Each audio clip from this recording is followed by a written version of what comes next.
Francisco, a Paquito, que me invitó para que viniera también para compartirles la palabra. El Ministerio del Santuario es un ministerio muy especial para mí en forma muy particular, muy personal.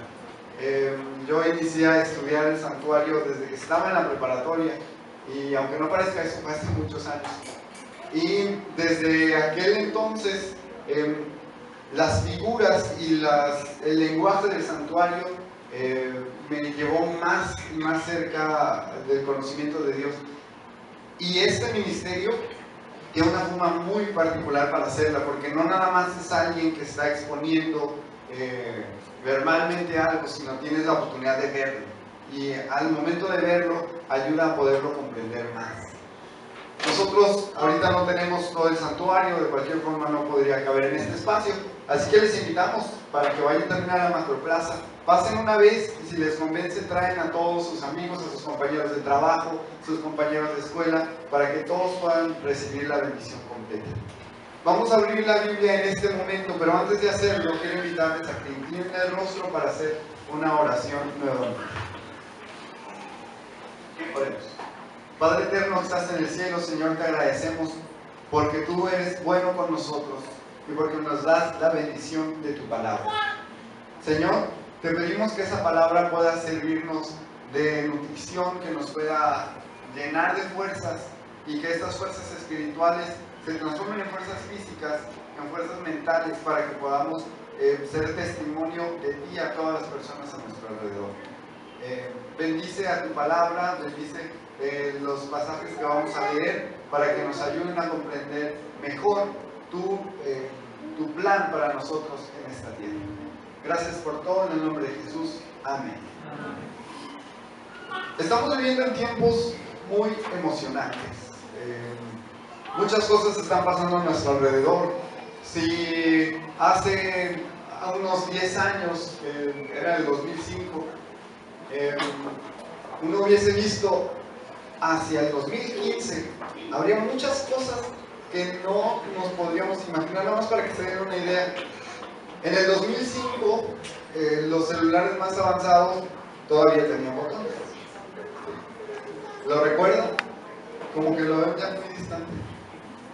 En el 2005, los celulares más avanzados podían hacer 2 tonos a la vez. Y ya eso era mucho.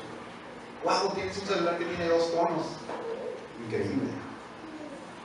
En el 2005, hace 10 años, la sociedad y la cultura veía ciertas cosas de forma muy distinta de la forma que lo ve ahora. Si en el 2005 tú le decías a alguien, el Papa, el sumo pontífice de la Iglesia Católica, va a ir a Estados Unidos, no lo hiciste creer. Porque en aquel entonces todavía pues habían esas identificaciones de Estados Unidos como un estado muy protestante, pero ahorita 1/3 de las personas en Estados Unidos son católicos. Las cosas han cambiado, ¿sí? Y la forma en la que ha cambiado nos debe ayudar y nos debe no poner alerta, sino hacernos conscientes del tiempo en el que estamos viviendo. Ahora, Dios ha puesto y Él puso ciertas cosas que nos iban a guiar a través de este proceso. Y eso es lo que vamos a estudiar en este momento. Vamos a leer de nuevo el versículo que nos ayudaron a leer, el versículo de esta mañana. Se encuentra en Éxodo 12 y es el versículo 17. Abran sus Biblias, por favor, en el formato que lo tengan. Y vamos todos a buscar Éxodo 12, versículo 17. Si lo encontraron, por favor, digan amén. Amén. Muy bien. Yo digo que vamos a unos 2/3. Vamos a esperar un momentito más. 12, 17. Éxodo 12, 17. ¿Ya lo tienen todos? Digan amén. Amén. Ok, muy bien. Vamos a leer. Y guardaréis la fiesta de los panes sin levadura, porque en este mismo día saqué vuestras huestes de la tierra de Egipto. Por tanto, guardaréis este mandamiento en vuestras generaciones por costumbre perpetua. ¿Okay? Éxodo 12, para poner un poco de contexto, está en el digamos que en el clímax de la historia del relato de Moisés, sacando a los israelitas de Egipto. Ya han pasado 9 de las plagas, ya están justo antes de recibir la liberación, y Dios les dice, van a hacer un ritual especial. Y les dice, este ritual va a consistir de lo siguiente, ¿lo recuerdan? ¿Qué es lo que tenían que hacer los israelitas en este ritual, en la primera Pascua? ¿Qué es lo que tenían que hacer? Lo primero que hacían era seleccionar a un cordero, de los mejores que tenían, y este cordero iba a ser sacrificado. Después, ¿qué iba a pasar con la sangre de ese cordero? ¿Lo recuerdan? Lo pintaban, ¿sí?, en los postes, en el dintel, dicen algunas versiones, o sea, en el marco de la puerta. Muy bien. Y después, ¿qué debían hacer? Iban a comer la carne de ese cordero, lo cocían, pero no crean que era asado o con muchas especias, era cocido lo más simple posible y lo comían con hierbas amargas, ¿verdad? Después, ¿qué debían hacer? Debían preparar pan sin levadura que iban a comer. A partir de ese día lo debían de comer cada vez que llegaba la fecha de esta fiesta, ¿ok? Y bueno, además de eso, estuvieron en vela toda la noche, y entonces pasó la décima de las plagas, y Dios les dio liberación a los israelitas. Quiero llamarles la atención a una parte que es muy interesante, y yo creo nos puede tal vez hacer cuestionar unas cosas, pero después vamos a ver cómo esto todo se desenvuelve. La segunda parte del versículo 17 dice, por tanto guardaréis este mandamiento en vuestras generaciones por costumbre perpetua. ¿Qué significa perpetua? Para siempre. ¿Ok? ¿Qué es lo que implica esto para los israelitas? ¿Qué significaba? Que ellos debían de guardar en el día señalado la fiesta de la Pascua. ¿Cuánto tiempo? Los primeros 400 años de su nación, ¿no? ¿Cuánto tiempo otra vez? Para siempre. ¿Ok? Nosotros recibimos la herencia espiritual de Abraham cuando aceptamos a Jesús. Y nosotros en ese momento nos convertimos, por decirlo de alguna manera, en israelitas espirituales. Y nosotros también deberíamos guardar este mandamiento, ¿no es verdad? Pero a ver cuántos de ustedes guardan la Pascua así como lo dice, y matan al cordero, y hacen el pan sin levadura. ¿Alguien aquí lo hace? Pues si lo hace, pues sería muy interesante. O sea, sería bonito. Pero la nación judía lo sigue haciendo. ¿Sí? Los judíos aquí en Monterrey guardan la Pascua y lo hacen con mucho fervor, ¿sí? Ellos siguen guardando este mandamiento porque según Éxodo 12:17 debía de quedar por costumbre perpetua. ¿Okay?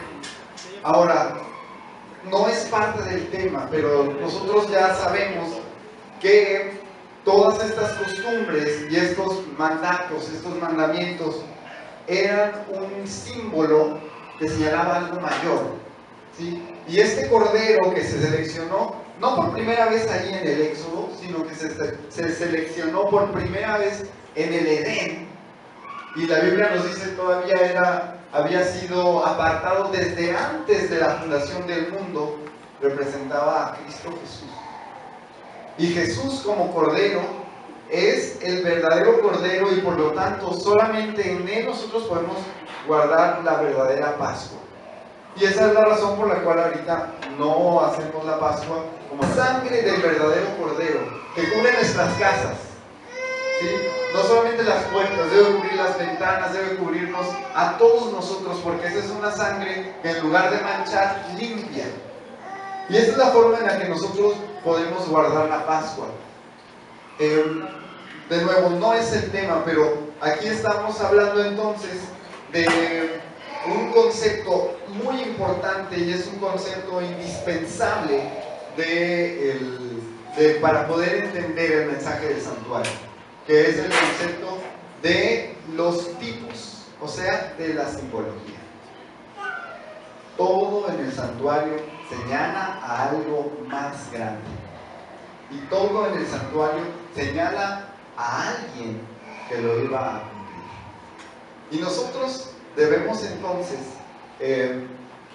ver a quién es que señalaba. Y si quieren conocer más de esto, les invito de nuevo, vayan al recorrido durante las próximas 2 semanas. Se van a recibir más noticias de eso. Es muy importante poder entonces discernir algo que es importantísimo para poder tener una vida cristiana muy fuerte, es poder interpretar la Biblia de acuerdo como debe ser interpretada.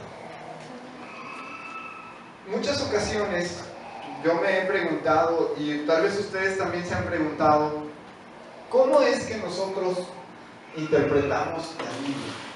¿Sí?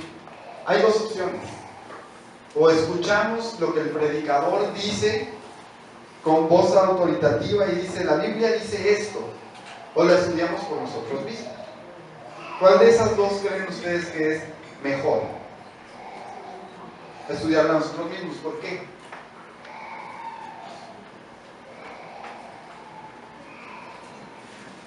¿Por qué es mejor estudiarlo por nosotros mismos? Porque si escuchamos directamente la voz del Espíritu Santo. Así es.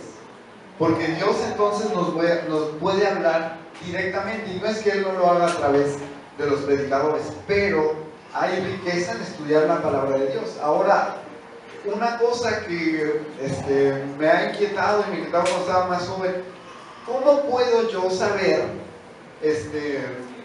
interpretar la Biblia? Bueno, hay ciertas partes de la Biblia que si ustedes las leen pueden decir, creo que esto está hablando de algo que es simbólico, ¿verdad? Por ejemplo, tomen por ejemplo Apocalipsis, vamos a ver Ezequiel 1, si ustedes leen Ezequiel 1 desde el versículo 1 hasta el versículo 34 me parece, ahí Ezequiel tiene una visión y en esa visión ve unas ruedas con muchos ojos y adentro de esa rueda hay otra rueda y abajo de las ruedas hay 4 seres vivientes con una cara de hombre, de león, de buey y de águila. Y uno se podría preguntar, eso obviamente es algo que es simbólico, y entonces lo voy a estudiar como algo simbólico. Y entonces cuando nosotros lo empezamos a estudiar como algo simbólico, encontramos que los animales descritos ahí también están en Apocalipsis, y encontramos que estos animales eran los estandartes de los judíos, y entonces empezamos a ver cómo todo se interpreta. Pero ¿cómo podemos nosotros discernir las cosas que son simbólicas de las que no son simbólicas? Y ahorita vamos a llegar a un punto clave, pero quiero que empiecen a pensar en esto. O sea, ¿lo decidimos nosotros? Por ejemplo, yo podría decidir, no, pues las plagas son simbólicas. En realidad nunca hubieron, pues el río nunca se convirtió en sangre. Podríamos nosotros llegar a ese punto, ¿verdad? ¿Cómo sabemos lo que es un simbolismo y lo que es lo que debe ser interpretado tal y como lo dice la Biblia? ¿Alguien me puede dar una respuesta? ¿Hay algún principio tal vez? ¿Sí?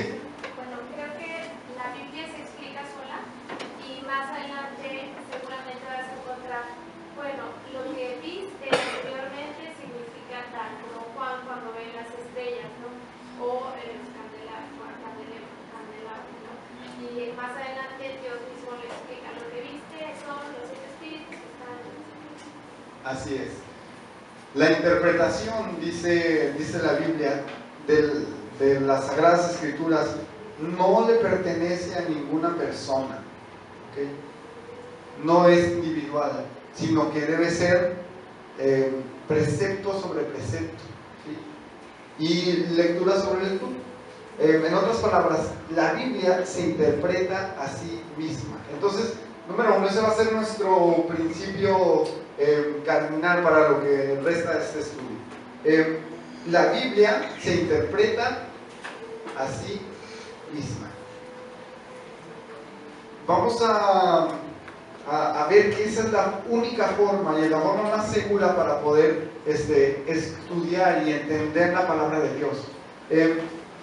Cuando ustedes estudien algo, se van a dar cuenta que todos los elementos simbólicos ya se habían hablado desde antes, desde un principio, en el tiempo de los israelitas, y se habían abierto a través del santuario para que ellos lo pudieran ver. Todos los simbolismos están ahí, ¿sí? Y yo sé que ustedes cuando lleguen a casa, en lugar de tal vez descansar un rato, van a empezar a explorar esos simbolismos y van a encontrar muchísimas cosas. Es más, les digo ahí como tip: en el libro de Apocalipsis, que es uno de los que está más lleno de simbolismos, a veces puede ser un poquito complicado entender, ¿qué son esos dos testigos? ¿Por qué se mueren y luego resucitan y luego los vuelven a aplastar? O ¿qué son estas bestias que están allí adorando? ¿Qué son los sellos? Todo Apocalipsis, ¿sí?, que es un mensaje para nuestro tiempo. Si ustedes lo ven detenidamente, se van a dar cuenta que sucede dentro de un santuario. Entonces, vayan a Éxodo, a partir de Éxodo 40, Éxodo 30, perdón. A partir de Éxodo 30, vayan allí y empiezan a leer. Pues el santuario tenía un lugar santo que tenía 7 candelabros, un candelabro de 7 brazos, ¿ok? Había también un lugar donde se ponía pan, había un altar de incienso que estaba hacia el lado oeste, y luego van a Apocalipsis y van a encontrar los mismos elementos. Entonces regresan a Éxodo y dicen, bueno, ¿de qué está hablando? ¿De qué se refiere con esos dos testigos? Bueno, pues yo sé que los dos testigos vinieron de donde estaba el candelabro y eso los va a llevar a Ezequiel. Y en Ezequiel habla de que esos dos testigos son 2 olivos que dan aceite al candelabro y que tienen, que predican en el desierto y que tienen el poder para convertir el agua en sangre. Y entonces uno empieza a explorar más porque la Biblia se interpreta a sí misma. Dios le dijo a los israelitas: vas a comer pan sin levadura y será una fiesta solemne y será perpetua. ¿Cómo podemos nosotros comer o participar de esa fiesta como cristianos? ¿Y cómo lo podemos hacer hoy en día? ¿Necesitamos ir y hacer panes sin levadura para participar de ella? No. ¿Por qué? Porque el pan es también un símbolo. Vamos rápidamente a abrir nuestras Biblias de nuevo al libro de Deuteronomio, capítulo 8.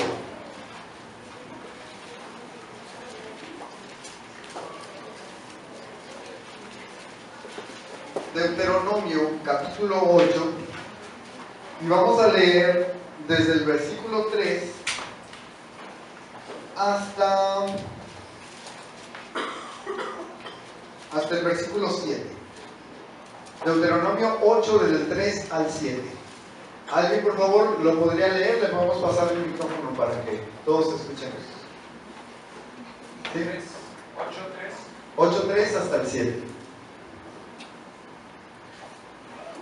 Dice así: y te afligió, y te hizo tener hambre, y te sustentó con maná, comida que no conocías tú, y tus padres la habían conocido, para hacerte saber que no solo de pan vivirá el hombre, de fuentes y de manantiales, que brotan en vegas y montes, etc. En este último versículo, Dios a través de Moisés le dice a los israelitas: yo te voy a dar una tierra nueva. Y dice, sí, estuviste 40 años en el desierto, pero nunca te faltó nada. Tus zapatos no se desgastaron en 40 años. Los míos son nuevos y ya se están desgastando. Nunca se te hincharon los pies. ¿A alguien se le ha hinchado los pies por estar parado mucho tiempo? A mí me ha pasado. A ellos nunca les pasó y estaban en el desierto. Y dice, comiste de algo que no conocías, comiste del maná. Y en el versículo 3 hay una frase que ustedes van a reconocer. En el versículo 3, la última parte, si quieren vamos a seguir todos con la vista. Dice, ni tus padres habían conocido, para hacerte saber que no solo de pan vivirá el hombre, mas de todo lo que sale de la boca de Jehová vivirá el hombre. A ver, ¿a quién le recuerda eso? ¿A quién? A Jesús. Jesús, cuando fue tentado, vamos a abrir nuestra Biblia en Lucas, capítulo 4.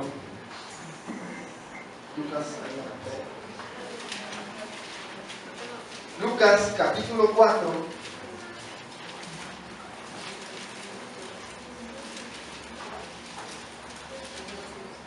Versículo 3, 4 y 5. Y vamos a leerlo, sigan por favor con la vista. Dice, entonces el diablo le dijo, si eres hijo de Dios, di a esta piedra que se convierta en pan. Jesús respondiendo le dijo, escrito está, no solo de pan vivirá el hombre, sino de toda palabra que sale de la boca de Dios. ¿Sí? Jesús, cuando fue tentado, recordaba las promesas que Dios había dado. Y es interesante, el diablo intentó tentar con pan. ¿Okay? El pan, yo me imagino que cuando él dijo esta palabra, a la mente de Jesús vinieron las imágenes de la Pascua y del pan que se hacía sin levadura. Posiblemente se le pensó en el pan que estaba sobre la mesa de los panes, ese pan que se cambiaba cada sábado, ¿sí? Era un pan que no era un pan común y corriente. Este pan se preparaba el mismo día, pues la Biblia dice que se colocaba fresco sobre la mesa en la mañana del sábado, ¿ok? Eso significa que lo tenían que hacer durante horas del sábado.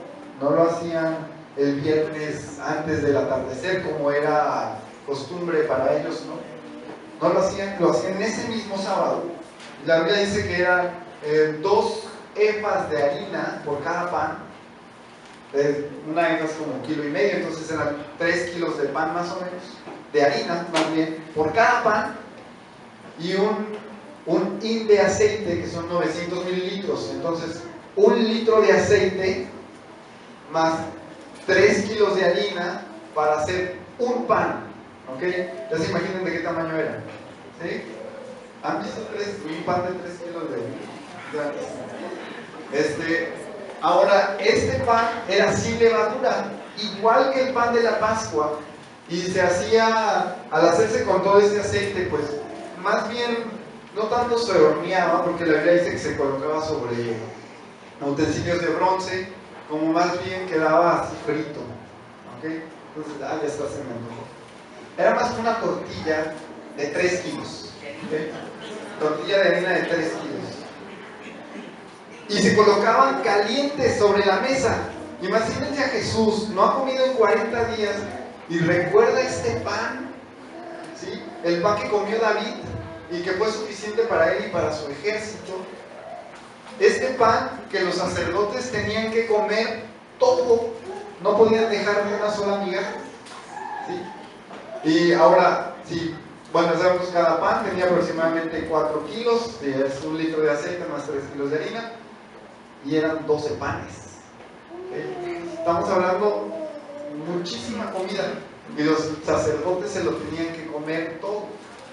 ¿Okay? Y se comían el pan, no creo que se comían el pan calientito que ponían allí, se comían el pan que había quedado de la semana anterior.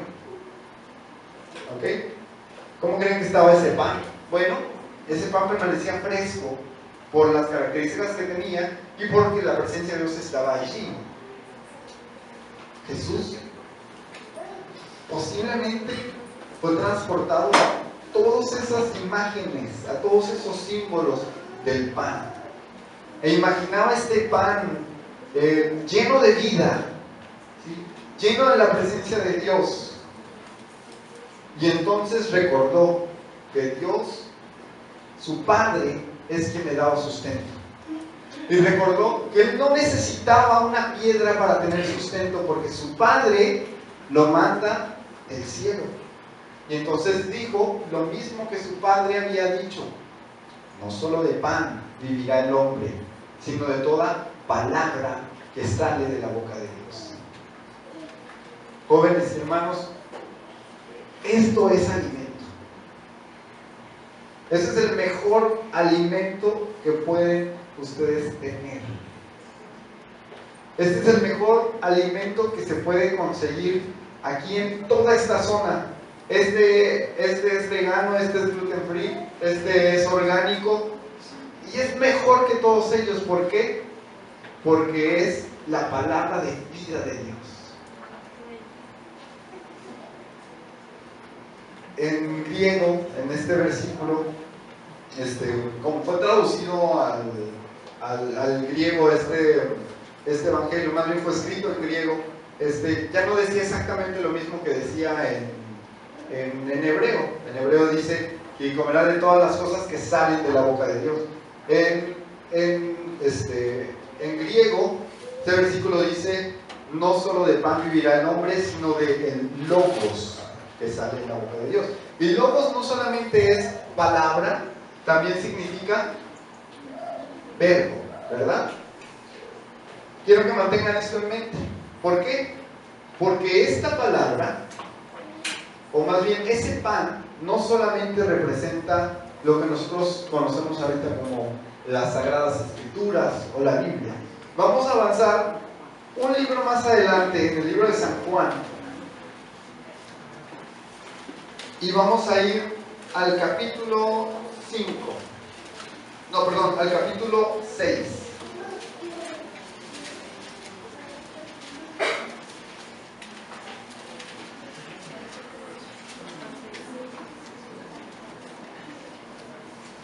Vamos a ir Juan capítulo 6 y vamos a leer el versículo 26 y 27 primero. Y vamos a dar un poquito de contexto.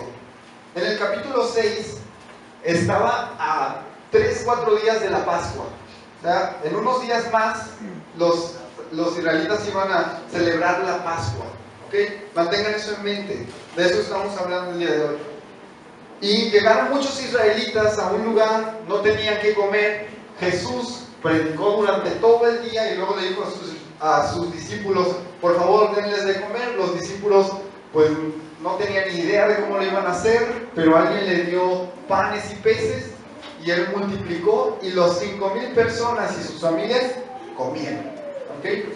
Después, en el versículo 22, la gente empieza a buscar a Jesús y dice: pues vamos a ver a este Jesús que predica muy bonito y además tiene buffet todo lo que puedas comer.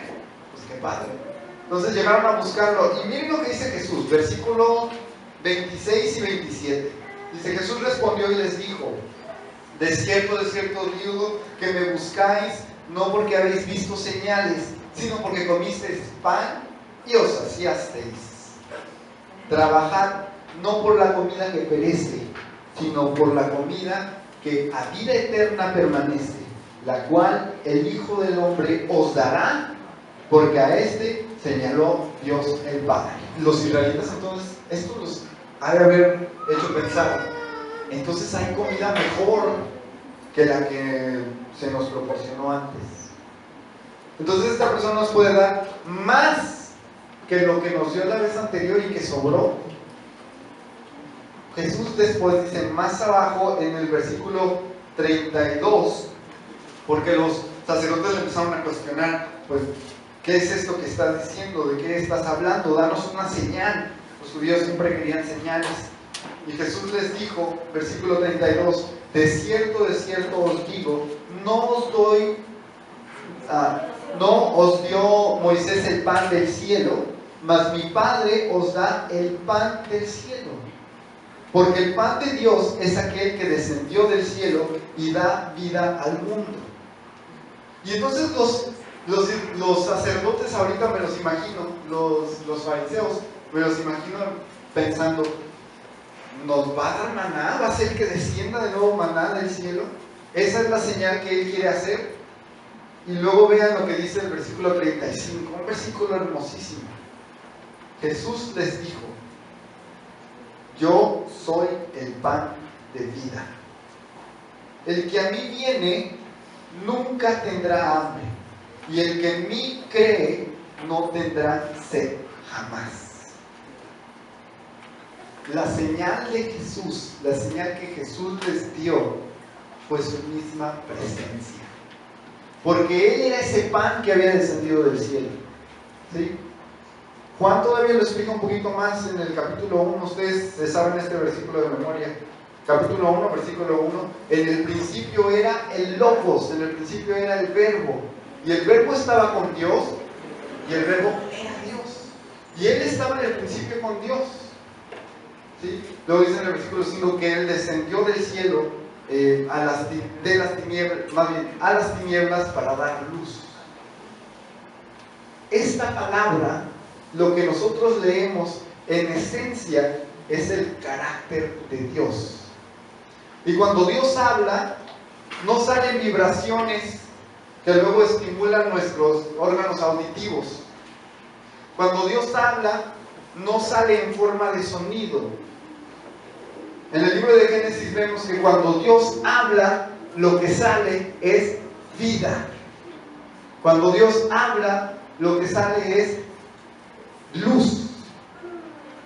Cuando Dios habló y nos dijo su amor, cuando Dios expresó en su palabra su amor, fue tan grande que la única forma en la que lo podía expresar era mediante la encarnación de su Hijo. Ese pan que los israelitas partían y comían en la Pascua es Jesús. ¿Y qué decía el primer versículo que leímos? Participarán de este pan perpetuamente. Nosotros debemos también tomar este pan. Nosotros debemos comernos no nada más una migaja, ¿sí? No nada más un pedacito, no nada más un versículo en la mañana. Tenemos que comer todos los 4 kilos de un pan. O sea, estamos hablando de, ya me hice el cálculo, pero 4 por 12, 52. ¿Sí? Tenemos que comer los 52 kilos de pan. ¿Sí? Necesitamos, ¿sí está bien 52? 48. Cierto. Necesitamos comernos los 48 kilos. No podemos nada más tomar un pedacito. Necesitamos hacer como lo hizo Jeremías. Y devoré tu palabra, decía él, y me fue dulce. Nosotros debemos alimentarnos de esta palabra. ¿Por qué? Porque es vida. Dios en su palabra tiene poder para dar vida. Y lo demostró vez tras vez. Y por eso es que este símbolo en particular es tan hermoso. ¿Sí? El símbolo del Cordero nos muestra el sacrificio abnegado de Jesús y nos muestra la forma en la que Él entierra el pecado y cómo a través de su sacrificio nosotros podemos tener salvación. Pero el pan está allí para dar vida. Y esta vida está disponible para cada uno de nosotros. Yo quiero invitarles a que nosotros también participemos de la Pascua. No vamos a matar corderitos, no vamos a hacer pan sin levadura, pero participemos de la Pascua a través de la palabra de Dios, que es la revelación de Cristo Jesús hecho carne. Es esto que no nada más entierra nuestros pecados para siempre, sino también es el instrumento a través del cual Dios nos quiere dar vida. Y vida que es eterna.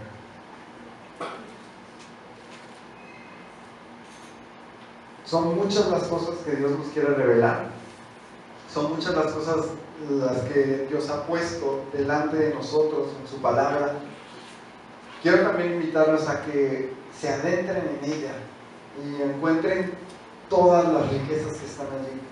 Porque a través de esto es que nosotros podemos pues tener fuerza. Si no nos alimentamos no podemos tener fuerza espiritual. Y en el tiempo en el que vivimos, tan emocionante, necesitamos esa fuerza.